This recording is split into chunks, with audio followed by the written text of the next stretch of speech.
So I spent the last 24 hours getting up to speed on the Chow family versus the Cyrus case out there in South Carolina. And the reason why I say the Chow family is because the family is entirely responsible for how this whole situation played out. They escalated it to the point to where this could even happen. I'm pretty sure y'all have seen the video. Ain't no need for me to give a recap. But if you watch the video, you would see that the mother, the son, and the father all played a role in the escalation of this event. Okay. And in my opinion, I definitely feel like the son, Andy, wanted to go do something to Cyrus because they tired of these niggas stealing from them if they stole. There's history of the father having altercations with his black customers. This store is in a black area, and they became rich off of they black customers, even though they despise them. Now, this is the problem within the black community is we didn't allow these foreigners to come and the same businesses that was owned by black people back in the day and who paid their ties to the community, meaning that they understood what was going on in the community, they poured back into the community. These foreigners don't do that. They only put their family on, right? So the son went to private school. He didn't go to school with the niggas in Columbia. He went to private school. You hear me?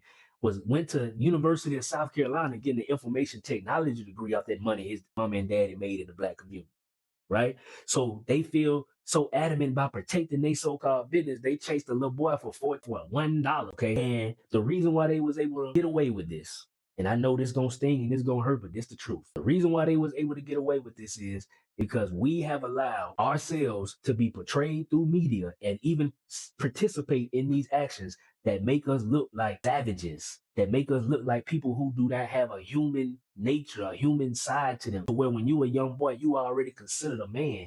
And this, they didn't want to call him no boy in court, bro. They knew exactly what they was doing. They had a black lawyer. Mr. Chow and them had a black lawyer. They knew exactly what they was doing to beat this case, bro. Because they knew they had the literal smoking guns.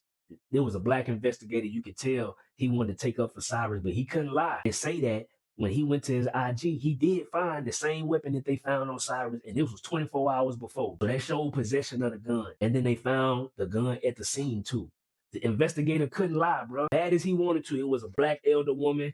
She was on the scene. She wanted to take up. You could tell they wanted to, but they couldn't lie, bro.